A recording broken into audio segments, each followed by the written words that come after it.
What a game. The Indiana Fever snap the New York Liberty's undefeated streak. The word undeniable exists for a reason, and it applies to Caitlin Clark.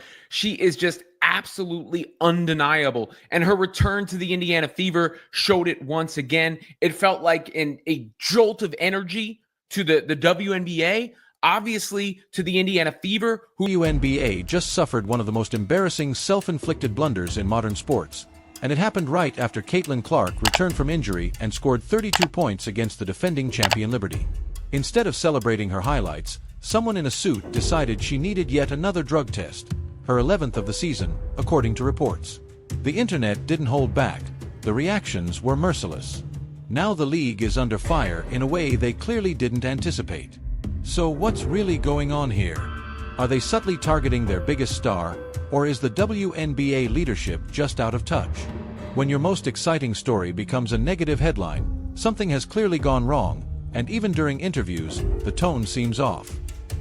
I'm gonna say it. Caitlin Clark is the best basketball player in the world. She's the best basketball player that I have ever seen. She is the difference maker. She is the needle mover. She is the face of basketball right now. It's really hard not to recognize the difference that she makes on the Indiana Fever, a team that was obviously struggling with playmaking, struggling with pacing, struggling with the things that make us want to watch. And she steps into that court, and in the first quarter, she made... Let's break down the facts, because they sound almost unbelievable without context. Caitlin Clark misses 5 games due to injury, returns against the defending champs, and drops 32 points as if she never left. Her performance didn't just shine, it changed the night entirely. New York suffered a statement loss, ending their undefeated streak. That's the kind of comeback every league dreams of, turning a routine game into a national event. And what's her reward? Another mandatory drug test, reportedly her 11th this season. That number stands out because testing is supposed to be fair across the league. Most players see a few tests per year, plus an off-season check. But 11 tests for one athlete raises obvious questions. How does one player keep getting selected, especially right after big performances, without it appearing targeted, even during post-game interviews? Cunningham is down behind the play, but they've got Caitlin Clark to fire away from 2 players with incredible up.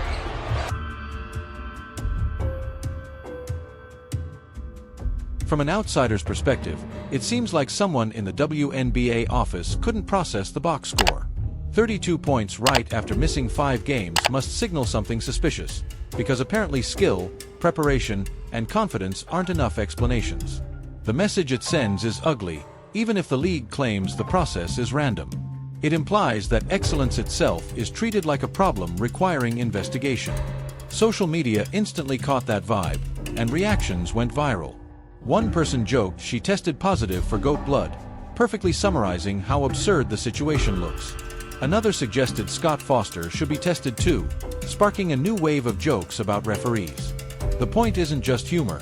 It's why fans felt empowered to mock.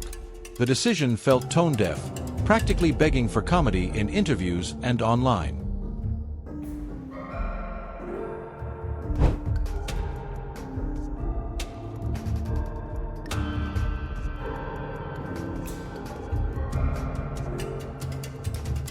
The strongest reaction might have been the one saying she should skip the drug test and take a DNA test instead, because after that performance, it barely seemed human. Watching the start of the game explains why. She hit 3 threes in 38 seconds, immediately shaking the floor. That kind of opening forces defenders to panic, coaches to adjust early, and the entire arena to explode. It also highlights the league's poor timing. She misses 5 games with a quad injury, returns against the top team, and reminds everyone she's the main attraction in women's basketball. Her comeback wasn't just solid, it was headline-worthy. Indiana set a franchise record with 17 threes, and Caitlin looked ready for this moment all along. Then the follow-up story becomes another drug test, making the league appear paranoid rather than proud, and interviews reveal fans seeing this as a misuse of policy. Now let's focus on the Liberty game itself, because that's why this story exists. Caitlin came out like she was erasing all her missed games in a single night. Early on, she nailed deep shots that forced defenders to retreat even when prepared. Stars like Brianna Stewart gave her extra space, yet it wasn't enough. That's not luck, it's skill honed over years and confidence from knowing her limits. The smartest part of her night wasn't just scoring.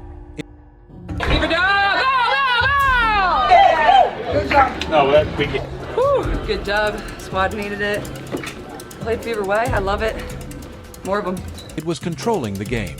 She dictated pace, created open looks for teammates, and made a championship-level team uncomfortable on their own court. Watching her in action, you can see she's not just hot, she's reading the game in real time. That's why the league's response felt insulting.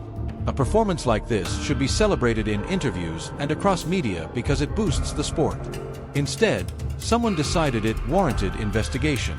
Fans immediately noticed, and their reactions, some humorous, some serious, showed the league mishandled a star moment. What makes this even harder to defend is that Caitlyn's dominance isn't new. She has been producing at this level for years, long before joining the WNBA. Her deep threes, elite passing, court vision, and ability to shift a game in minutes define her identity. Anyone who watched her in college knows exactly what she looks like healthy. So when the league tests her after a huge comeback, it sends one of two messages.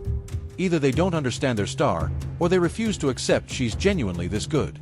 Both options make leadership look lost. Her performance against the Liberty wasn't a breakthrough, it was a return to form. It also showed her impact on Indiana. With her, the offense has structure and purpose. Without her, everything falters.